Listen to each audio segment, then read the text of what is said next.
السلام عليكم ورحمة الله وبركاته. الحمد لله رب العالمين، وأفضل الصلاة وأتم التسليم على سيدنا محمد أشرف الأنبياء والمرسلين وعلى آله وصحبه أجمعين. اللهم علمنا ما ينفعنا وانفعنا بما علمتنا وزدنا من كرمك علما يا عليم. صلى الله وسلم وبارك على سيدنا محمد وعلى آله وصحبه أجمعين. Tuan-tuan imam, muslimin dan muslimat yang dikasihi sekalian, pertama-tama alhamdulillah kita merafakkan kesyukuran kepada Allah Subhanahu wa taala kerana sekali lagi kita bertemu di rumah Allah. Mudah-mudahan ia menjadi salah satu daripada amalan soleh yang kita lakukan di atas muka dunia ini. InsyaAllah kita akan meneruskan pembacaan kitab Umdatul Ahkam karangan Al-Hafiz Abdul Ghani Al-Maqdisi rahimahullahu ta'ala, iaitu hadis-hadis hukum yang dihimpunkan daripada Sahih Bukhari dan Muslim rahimahumallahu ta'ala. Dan kita masih lagi berkaitan dengan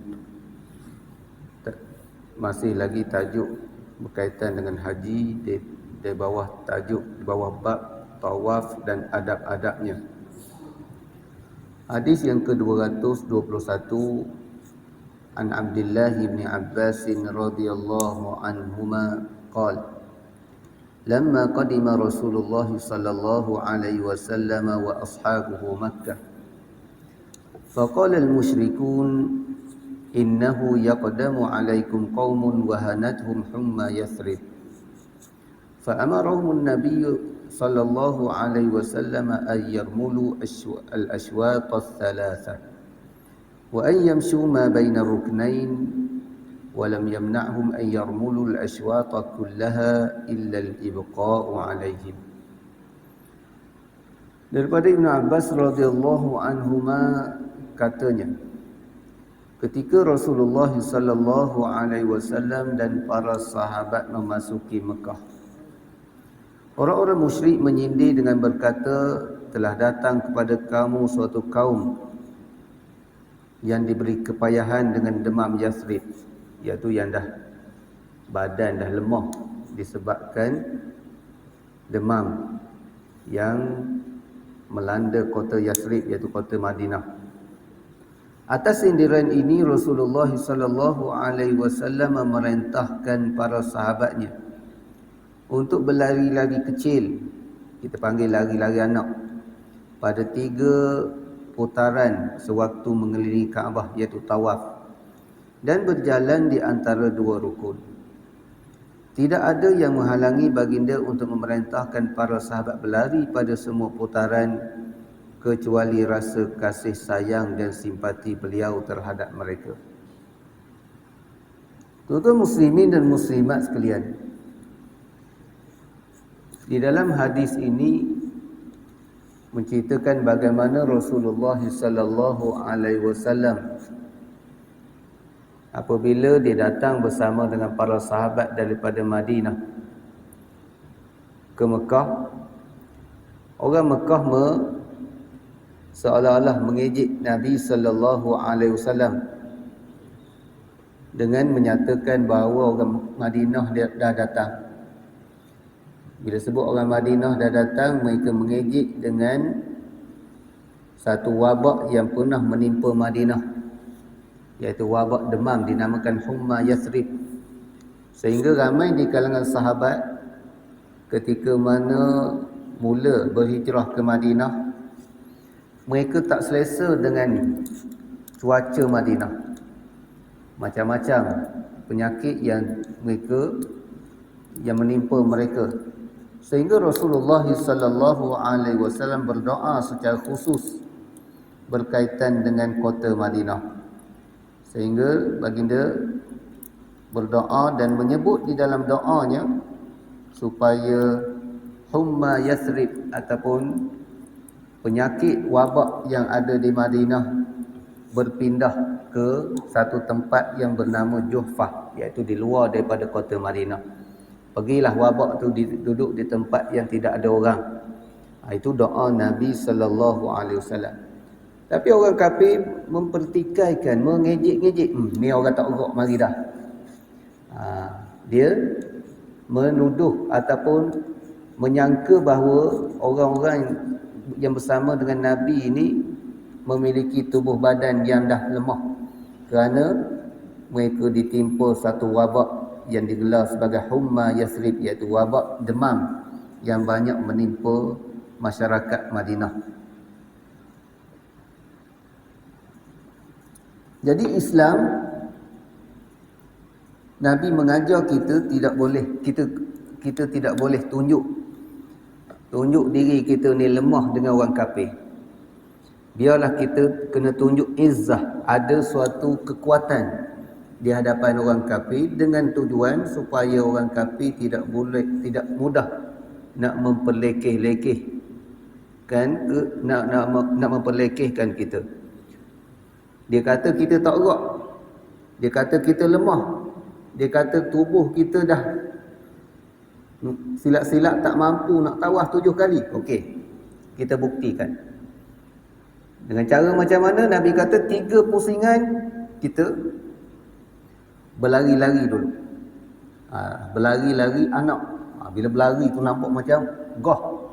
Kalau berjalan mungkin ada perlahan. Tapi berlari. Bila berlari tu, walaupun datang daripada jauh daripada Madinah, tetapi bila sampai di Mekah untuk melakukan tawaf, mereka berlari 3 pusingan. Bila berlari 3 pusingan, itu salah satu daripada gambaran yang menyebabkan orang kafir dia terkedu juga.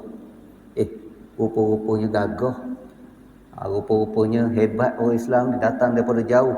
Kita duk ingat ke wabak yang menimpa mereka dulu tak erat dah. Rupanya masih memiliki kekuatan. Dan Nabi menyatakan bahawa aku kalau tak bimbang keadaan kamu, aku suruh 7 pusingan berlari. Tapi bila Nabi hanya memerintahkan sahabat berlari sebanyak 3 pusingan sahaja. Kenapa? Kerana Nabi sebut illal ibqa' alaihim. Maknanya kalau Nabi nak suruh semua sekali, bimbang ada yang tak larat. Bimbang ada yang tak larat berlari sampai 7 pusingan. Tetapi Nabi hanya memerintahkan sekadar 3 pusingan saja, kerana Nabi tahu memang ada yang tak mampu. Dan di antara 3 pusingan tersebut tidak sepenuhnya berlari. 3 rukun, 3 sudut. Hajar Aswad ataupun Kaabah ni dipanggil rukun. Bukan rukun sembahyang. Rukun dalam bahasa Arab di antara maknanya sudut. Rukun bagi Kaabah mana sudut-sudut Kaabah. Dia ada rukun Hajar Aswad, rukun Yamani, rukun Syami. Itu dinamakan rukun, iaitu sudut-sudut. Antara Hajar Aswad dan rukun Yamani. Rukun Yamani dulu, kemudian Hajar Aswad. Sudut itu tidak berlari. Berlari 3 sudut, kemudian sampai ke rukun Yamani berjalan macam biasa. Istilah Hajar Aswad, berlari pula. Dan bermula daripada itu kita disyariatkan dan disunatkan kita berlari-lari anak kalau kita mampu. Kalau keadaan tak sesak, sunat kita berlari-lari anak ittiba'an lin-nabi sallallahu alaihi wasallam, kerana mengikut arahan daripada Rasulullah sallallahu alaihi wasallam. An Abdullah bin Umar radhiyallahu anhuma qala ra'aitu Rasulullah sallallahu alaihi wasallam hina yaqduma Makkah idza istalama ar-rukn al-aswad awwala ma yatufu yakhubbu 3 ashwaq. Daripada Abdullah bin Umar radhiyallahu anhuma, katanya aku melihat Rasulullah sallallahu alaihi wasallam semasa memasuki Mekah. dia mengistilam rukun Hajar Aswad pada pusingan yang pertama. Yakhubbu salasata aswaq, dia berlari-lari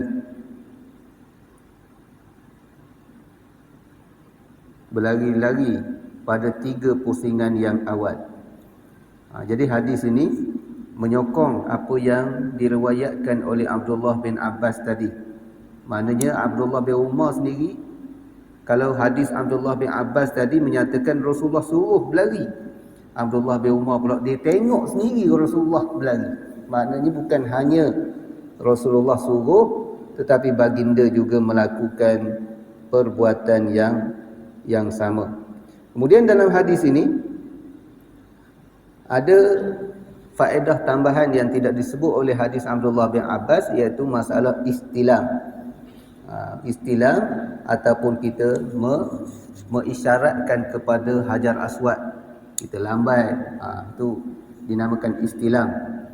Istilam Hajar Aswad itu adalah salah satu sunnah Nabi sallallahu alaihi wasallam. Istilam dulu baru kita tawaf.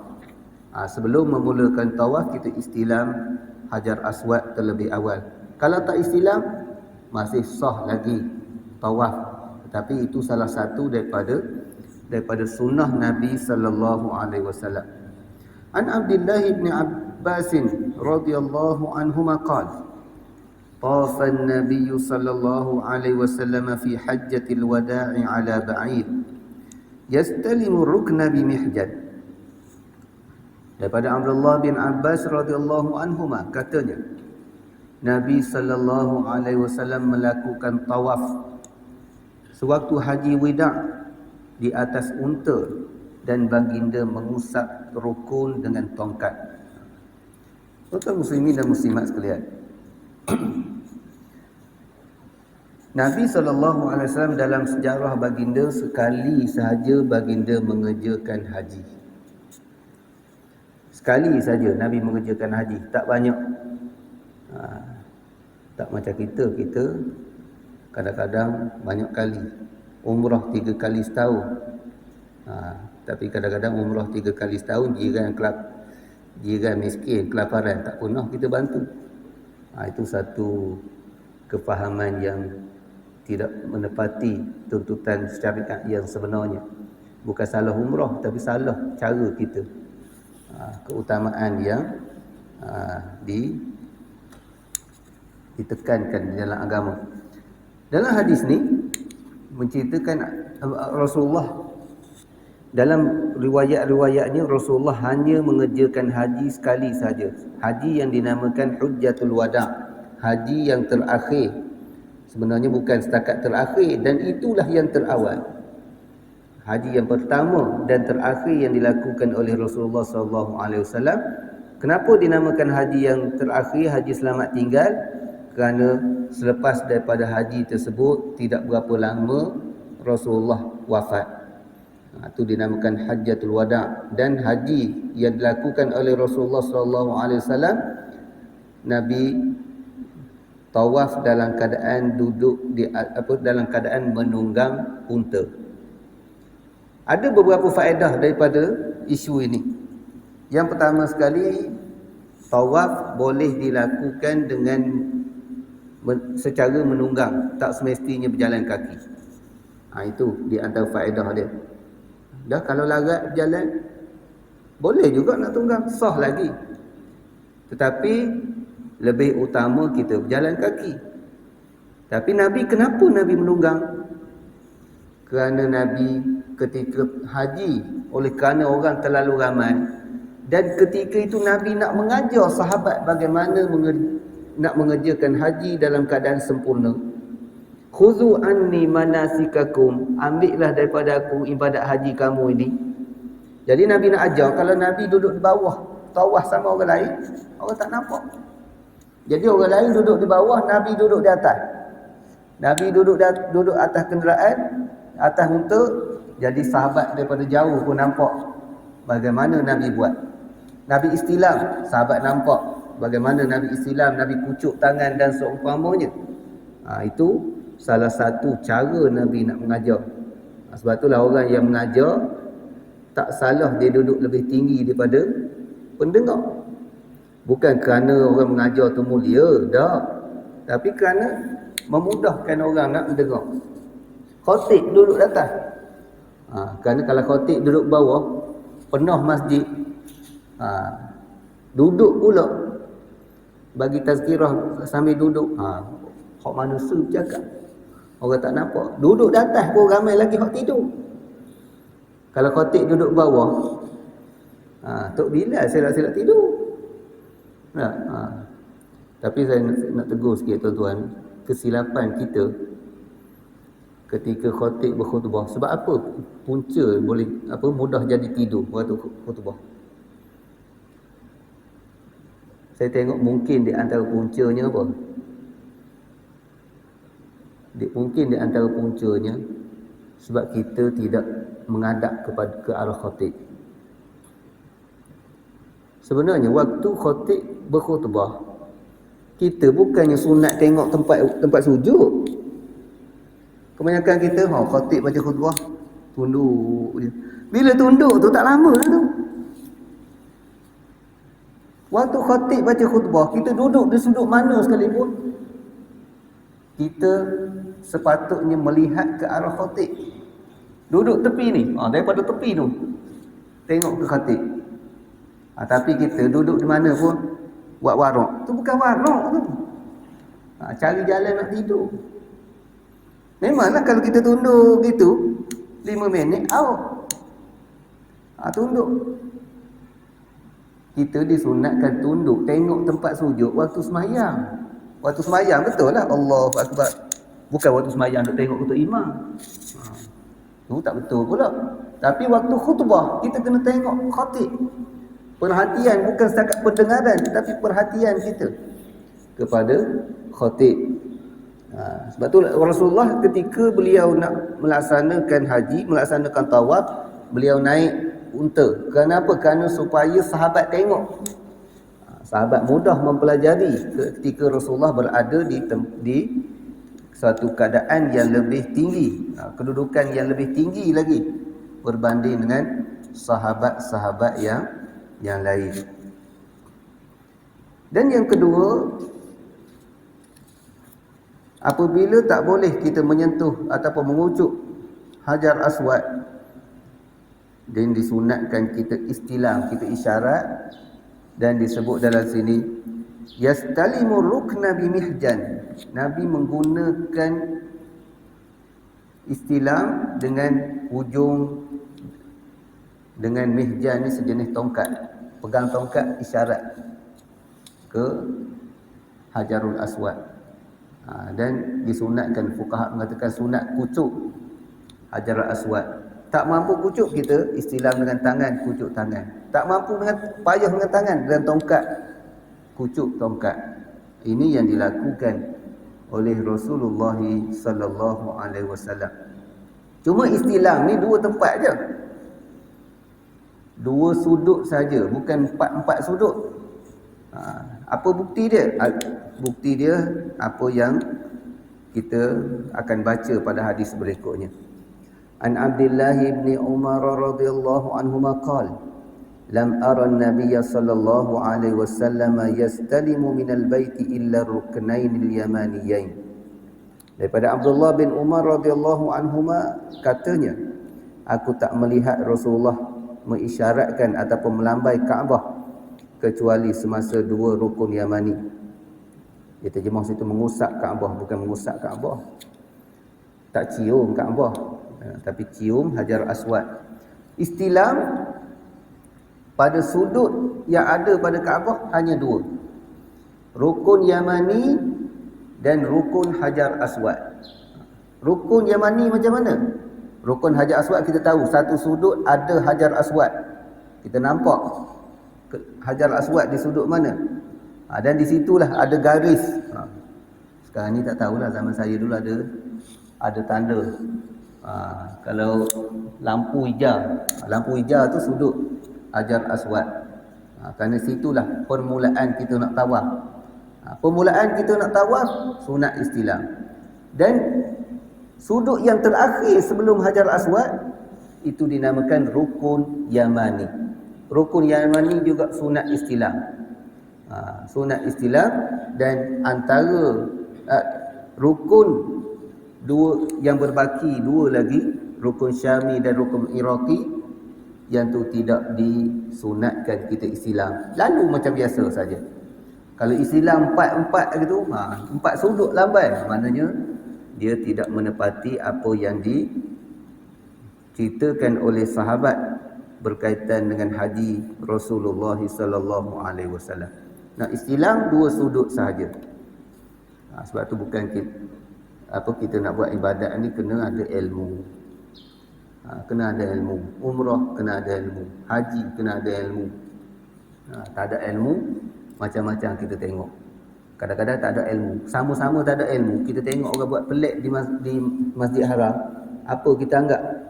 Oh, kita anggap itu mazhab tu kot. Tu mazhab dia tu. Kita mazhab Syafi'i, dia mazhab lain tu kot.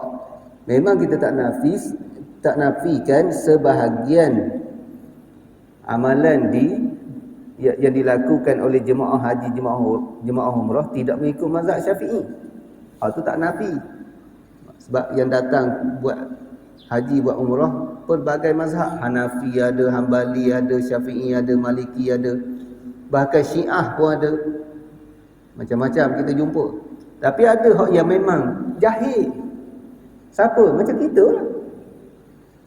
Hak yang pergi umrah, pergi haji, berapa orang sangat yang alim? Dah kalau hak yang lain buat tu, adakah dia ikut mazhab? Tak. Dia buat salah, salah lah.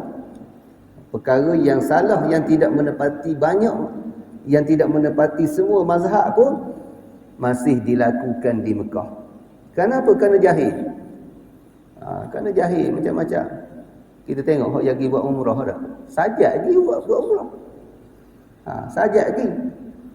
Balik mula-mula ada dia kata, saya kalau Allah Ta'ala murka, saya tak boleh dah pergi ke umrah. Maknanya murka Allah Ta'ala kepada seseorang bukan ukuran dia boleh nampak tak nampak Kaabah. Abu Jahal tengok semua Kaabah, nampak Kaabah. Abu Lahab duduk tepi Kaabah semua. Itu bukannya ukuran murka ataupun Allah Ta'ala redha kepada seseorang. Sebab itulah perlu ada ilmu. Kemudian tajuk yang seterusnya, tamattu', iaitu sejenis haji. Sebagaimana yang kita tahu bahawa 3 jenis haji yang dibenarkan kita melakukannya. Ada haji yang dinamakan haji ifrad.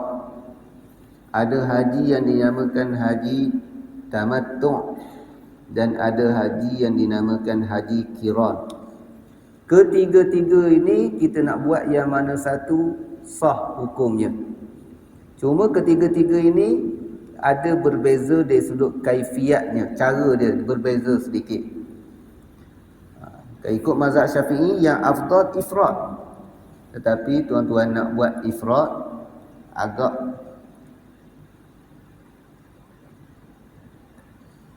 agak mencabar sedikit berbanding dengan kalau orang nak buat haji tamattu'. Kenapa? Kerana tempoh seseorang berada dalam ihram agak lama. Kalau tamattu' ni sekejap je. Haji tamattu' dia ihram sebelum masuk Mekah. Masuk Mekah dia tawaf, dia ihram niat umrah. Niat umrah, masuk Mekah dia tawaf. Selesai tawaf, sa'i, lepas sa'i gunting rambut. Selesailah ihram dia. Maknanya dia buat umrah dulu. Hari yang ke-8 Zulhijjah barulah dia niat ihram buat haji pula. Baru dia pakai ihram. Tapi tuan-tuan, kalau orang nak buat haji ifrad, masuk Mekah niat nak buat haji. Niat nak buat haji sampai-sampai dia tawaf kudum saja. Tawaf selamat datang. Sebagai isyarat dia dah sampai ke Mekah. Lepas tawaf kudum, dia kena kekal pakaian ihram dia sampai habis melaksanakan haji. Kalau dia sampai ke Mekah 1 Zulhijjah, maknanya lebih 10 hari dah dia kena pakai ihram. Malam raya tu baru boleh pecat. Kalau dah 20 hari sebelum wukuf sampai, lebih 20 hari lah tuan-tuan dia kena pakai ihram. Sebab itulah orang yang buat haji dengan muassasah ke, dengan package ke, biasa-biasanya orang buat haji tamattu'. Tamattu' pergi, selesaikan umrah, lepas umrah kita pakai pakaian macam biasa, kita berulang buat tawaf sunat, berjemaah di masjid, pakai pakaian biasa, tak jadi masalah dah. Tak ada pantang larang ihram dah. Masuk hari yang ke-8 Zulhijjah barulah kita niat ihram untuk buat haji, barulah pakai ihram semula. Tapi kalau orang yang penerbangan terakhir, dia sampai di Mekah 5 hari sebelum wukuf di Arafah, mungkinlah taklah lama sangat dia pakai ihram. Pakai ihram ni tuan-tuan tidur pun tak boleh tutup muka, tak boleh tutup kepala. Kalau orang yang jenis memang tidur tutup kepala semua tu, buat tamattu' lah. Sebab itulah kita dinasihatkan, dicadangkan buat haji tamattu'. Okey. Haji ifrad, buat haji dulu, masuk Mekah buat haji, kemudian habis haji dia baru buat umrah. Tamattu' masuk Mekah buat umrah dulu, kemudian duduk macam biasa 8 hari bulan Zulhijjah barulah niat pakai ihram, niat haji. Haji qiran, masuk ke Mekah niat buat haji dan umrah serentak, buat 2 dalam 1. Haji tamattu' dan haji ifrad, haji tamattu' dan haji qiran dikenakan dam, mana kena menyembelih seekor kambing, kena bayar dam juga. Tapi haji ifrad tak perlu dam, tak perlu dam. Haji tamattu' kena bayar dam, tak apalah, kita bayar dam kerana kita melakukan haji tamattu'. An Abi Jamrah Nasr bin Imran ad-Dubai qala sa'altu Ibn Abbas 'anil mut'ah fa'amarani biha wa sa'altu 'anil hadi faqala fihi jazurun aw baqaratun aw syat aw syirkun fi dam. Qala wa kana unasun karihuha fanimtu fara'aitu fil manami ka'anna insanan yunadi hajjun mabrurun wa mut'atun mutaqabbalah. فأتيت ابن عباس فحدثته فقال الله أكبر سنة أبي القاسم صلى الله عليه وسلم.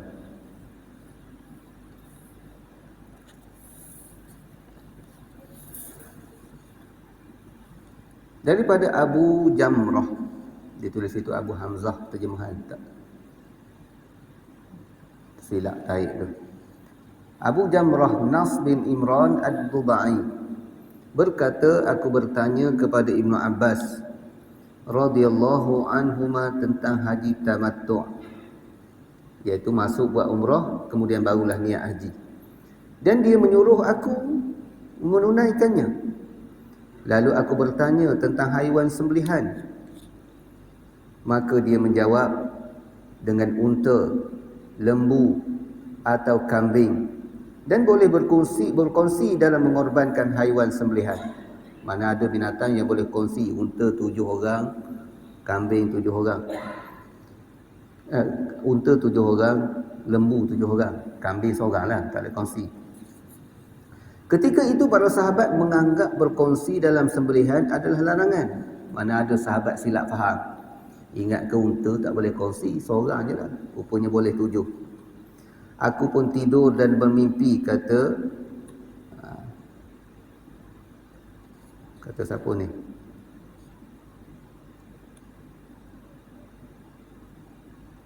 Kata Abu Jamrah, aku pun tidur dan bermimpi seolah-olah ada orang memanggil-manggil haji mabrur dan haji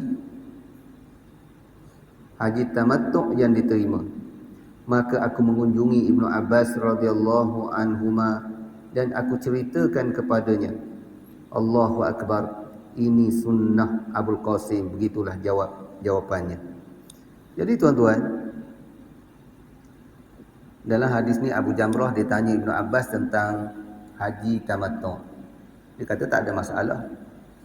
Dia suruh buat haji tamattu'.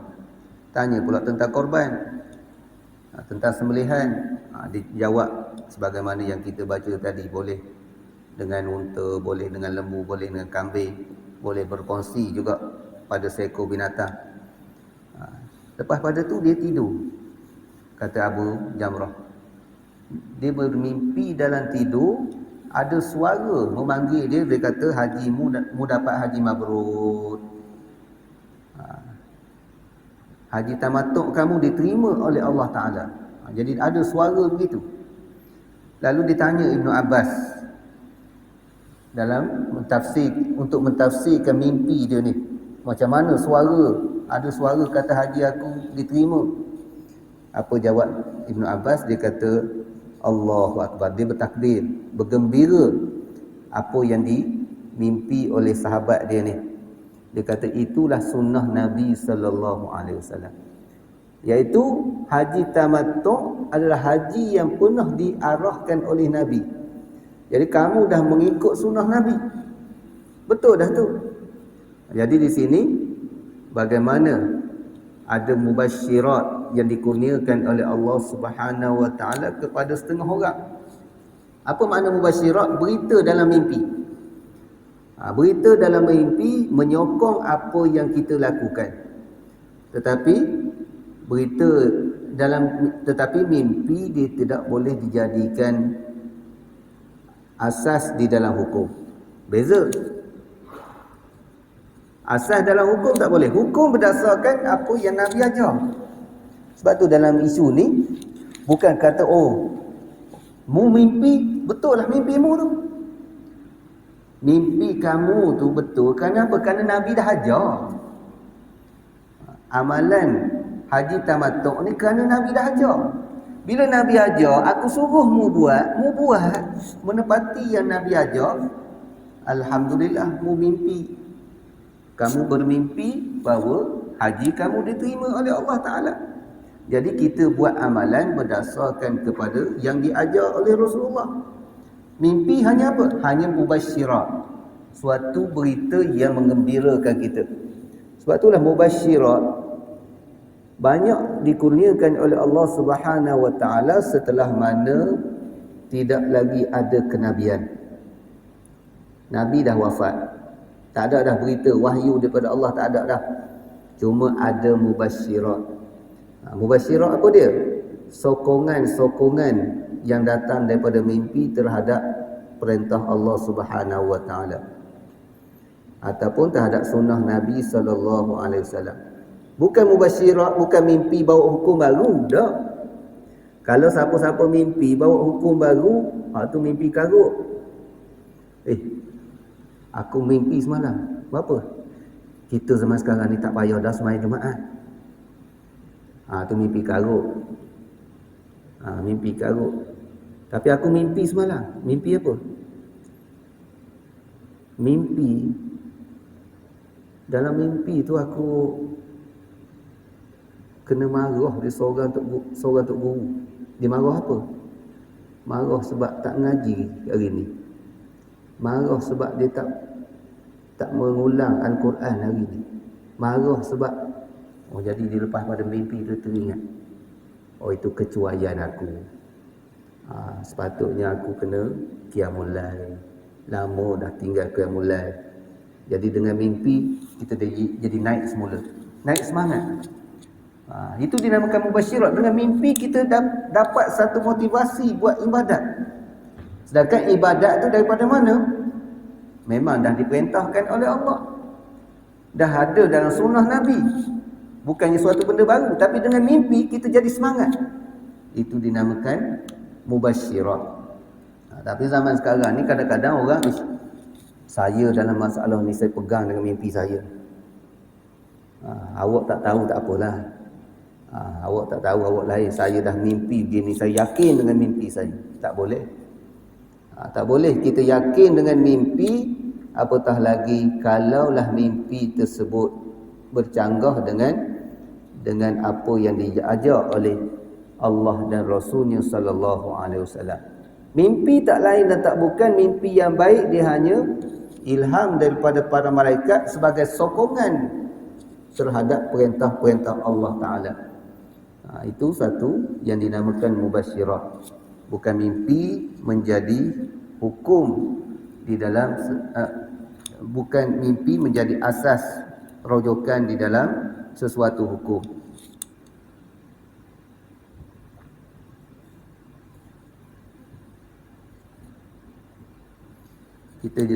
Kalau kita baca kisah-kisah orang soleh mimpi jumpa Nabi, mimpi jumpa Nabi sekalipun kita tak jumpa mereka menceritakan bahawa Nabi pesan kepada dia suatu pesanan yang pelik-pelik.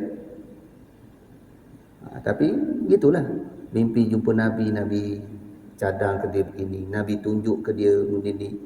Padahal benda tu memang Nabi dah sebut. Sebelum itu Nabi dah sebut, tapi Nabi bagi dengan mimpi dia dapat satu ilham, dapat satu sokongan. Itu kalau kita baca mimpi para alim ulama. Tapi kalau orang cerita mimpi benda-benda karut, sebagaimana kita ada jumpa kisah seorang mimpi, dalam mimpi itu dia jumpa dengan satu makhluk. Dia kata, kamu ni dah hebat dah, ibadat banyak, ilmu banyak, dah sampai satu makam. Makam apa? Kalau makam orang biasa dia kena semayang 5 kali sehari semalam. Tapi kamu ni makam dah tinggi, tak payah semayang dah. Tok Guru ni kata apa? Bangun daripada mimpi. Dia kata itu syaitan. Itu bisikan syaitan. Dalam mimpi suruh tinggal semayang. Walaupun duk dakwa kata dah sampai makam. Makam apa? Tidak ada makam yang melayakkan seorang meninggalkan kewajipan solat 5 waktu. Waktu tak ada makam. Makam yang paling tinggi adalah Nabi, yang Allah Ta'ala sebut maqaman mahmuda, yang paling tinggi. Dan Nabi sembahyang 5 waktu. Tak mungkin ada orang lebih daripada Nabi lagi. Itu mimpi yang karut kalau suruh kita meninggalkan kewajipan-kewajipan. Menyembelih dan menuntut haiwan sembelihan, mana cari binatang.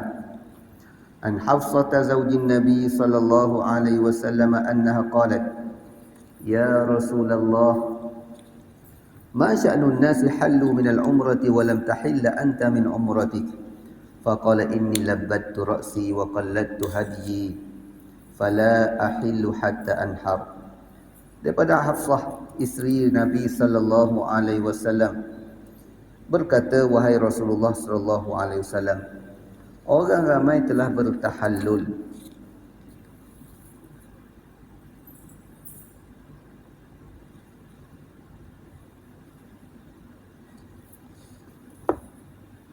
Bertahallul dari umrahnya, sementara engkau belum bertahallul dari umrahmu.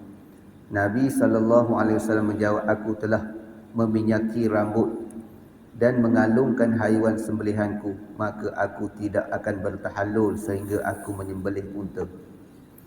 Jadi tuan-tuan, dalam isu ni, pertama-tama hadis ni diriwayatkan oleh Sayyidatina Hafsah binti Umar radhiyallahu anhuma. Hafsah isteri kepada Rasulullah. Rasulullah dengan 4 sahabat yang menjadi khulafaur rasyidin, jangan kita lupa. 2 pak mentua, 2 menantu. Pak mentua Nabi Abu Bakar. Kerana apa? Kerana Nabi kahwin dengan anak Abu Bakar, Aisyah. Yang kedua, Sayyidina Umar, juga pak mentua Nabi. Nabi kahwin dengan anak Sayyidina Umar yang bernama Hafsah. 2 orang lagi, Sayyidina Osman dengan Sayyidina Ali menantu. Sayyidina Osman pernah berkahwin dengan Ruqayyah, anak Nabi, dan kemudian dengan Ummu Kulsum anak Nabi. Tapi kedua-dua ini wafat lebih awal, sehingga Nabi kata, aku kalau ada lagi anak perempuan lain, aku akan kahwin lagi dengan kamu. Sebab itulah Sayyidina Osman dikenali sebagai Zinnurain, orang yang memiliki dua cahaya. Dua cahaya mata Nabi jadi isteri dia. Itu Sayyidina Osman. Sayyidina Ali sebagaimana makruf dah, berkahwin dengan anak Nabi Fatimah radhiyallahu taala anha. Dan di kalangan anak Nabi ni tuan-tuan, 7 orang, 6 orang meninggal dunia ketika Nabi masih hidup. Hanya seorang saja yang meninggal dunia setelah yang lewat meninggal dunia berbanding dengan Rasulullah sallallahu alaihi wasallam, iaitu Fatimah. Tu pun tak lama.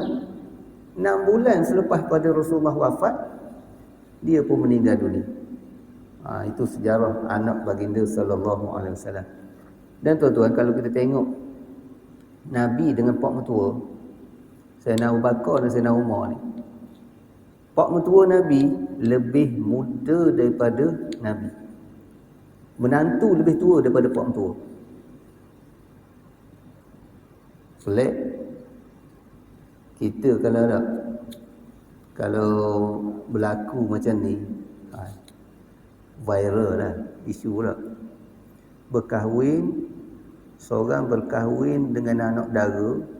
Kalau anak dara tu jarak umur dah jadi masalah. Tapi dengan pak mertua lebih muda daripada menantu. Katakan pak mertua umur 50. Menantu umur 50. Kalau Nabi dengan Abu Bakar, dia beza 2 tahun umur. Nabi dengan Sayyidina Umar sekitar 10 tahun umur. Mana pak mertua muda 10 tahun daripada menantu. Sebenarnya tak jadi masalah perkahwinan. Cuma kita ni zaman sekarang ni orang suka bercakap. Laki tua suami lebih muda pada isteri sikit, dah jadi masalah dah. Orang duk cakap. Tua suami lebih sikit, duk cakap pula. Macam-macam dah. Itu masyarakat kita. Mulut orang memang payah nak tu. Hafsah anak kepada Sayyidina Umar yang merupakan isteri kepada Rasulullah sallallahu alaihi wasallam. Dan rumah tangga Nabi ni tuan-tuan merupakan rumah tangga yang contoh. Tetapi tuan-tuan, nak bagi tahu bahawa kehidupan manusia ni dalam rumah tangga tidak ada yang 100% clear belaka. Ada juga ketika berlakunya pergeseran. Kerana Nabi dengan Hafsah ni pernah hampir-hampir Nabi nak menceraikan. Ada setengahnya mengatakan pernah Nabi cerai, kemudian Nabi rujuk semula.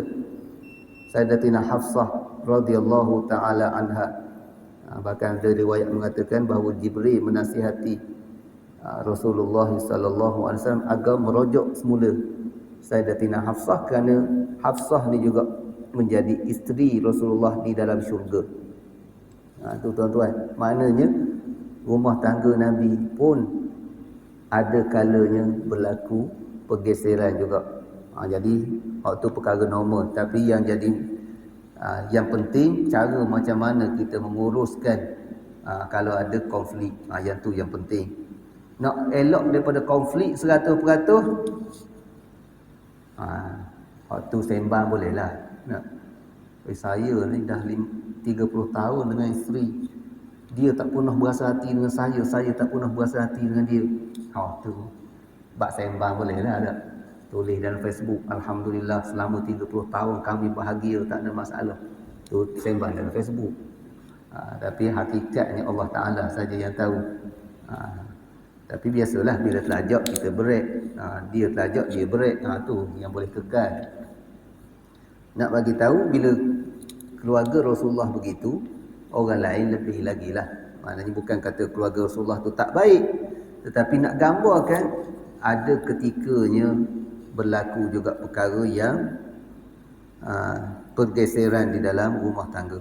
Dalam hadis ni menceritakan bahawa Hafsah bertanyakan Rasulullah, kenapa kamu ni tak tahallul lagi daripada umrah? Orang lain dah tahallul dah, kamu masih dalam keadaan ihram. Nabi kata, aku telah bersedia untuk inni labbattu ra'si, rambut aku pun dah aku minyak dah. Mana minyak ni nak teruskan umrah, nak teruskan haji aku, dan binatang sembelihan aku pun telah siap tersedia. Jadi orang lain tak ada binatang lagi yang untuk disembelih, jadi aku dah sedia daripada awal, jadi aku teruskan haji aku. Orang lain tak apalah, dia buat umrah. Jadi di sini seolah apa menunjukkan kepada kita bahawa Rasulullah sallallahu alaihi wasallam melaksanakan haji ifrad. Dia buat haji dulu, kemudian barulah dia buat umrah. Tetapi haji tamattu' dibenarkan oleh Nabi dan diarahkan oleh Nabi kepada kebanyakan para sahabat. Jadi haji tamattu', haji ifrad ataupun haji qiran, kesemuanya diterima oleh fuqaha. Ahli-ahli fiqh menerima 3 jenis haji ini. Siapa nak buat, pilih yang salah satu daripada 3 ini. Boleh belaka, sah belaka. Cuma ada khilaf di kalangan ulama yang mana yang paling afdal. Dalam mazhab Syafi'i yang paling afdal adalah kita buat haji ifrad. Masuk tu buat haji, selesai haji dulu. Mana lama sikitlah pakai ihram. Tapi itu mazhab Syafi'i. Tapi bagi saya lah tuan-tuan, saya bukan nak menafikan mazhab Syafi'i, tetapi bagi saya lebih menyarankan kita kena ikut cadangan saranan daripada mutawif kita. Kalau pergi awal, mutawif kata biasa-biasa pengalaman kami dengan orang nak buat haji ifrad begini. Jadi bimbang, tak larat, bimbang tak mampu, 20 hari nak pakai ihram ni, siapa mampu? Jadi kami cadangkan buat haji tamattu'. Kalau mutawif, pihak pengurusan tabung haji ke ataupun package ke, dia cadang begitu, kita ambil lah waktu. Jangan kita nak buat degil juga. Begitulah juga banyak urusan-urusan haji zaman sekarang ni, yang terbaik macam mana kita mengikut ketua kita, mengikut mutawif kita. Mutawif kata begitu, begitulah. Walaupun kita tahu hukum afdal buat gini, tapi mutawif cadangkan begini. Sebenarnya mutawif dia dah tahu. Kalau nak buat afdal, contoh melontar waktu afdal, nak ambil waktu afdal melontar, silap-silap dia tengok pak cik ni dah tak larat apa tu, silap-silap kena pijak 2 orang aja. Perjalanan daripada kemah nak pergi melontar tu, makan perjalanan yang jauh dengan sesak, waktu yang paling sesak. Jadi mutawif kata dicadangkan pada waktu sekian. Walaupun kita tahu waktu yang afdal bila, tetapi untuk nak mengelakkan daripada perkara yang tidak diingini, ikutlah arahan-arahan daripada pihak yang menguruskan kita. Itu adalah lebih baik. Ada dulu satu kes yang sama pada tahun saya pergi haji. Seorang hamba Allah tu malam raya dia jalan kaki nak balik ke Mekah. Dia nak buat nak ambil hak yang afdal. Lepas melontar Jamrah Aqabah, balik Mekah tawaf terus. Dia tak tunggu sampai dia tawaf terus, lepas tu dia nak balik pula, bermalam di Mina pula. Dia nak buat gitu. Lah nyusah ke orang, hilang tak tahu ke mana. Jadi tak payahlah. Kita tengok ikut jadual yang ditentukan, itu adalah lebih baik. Wallahu alam.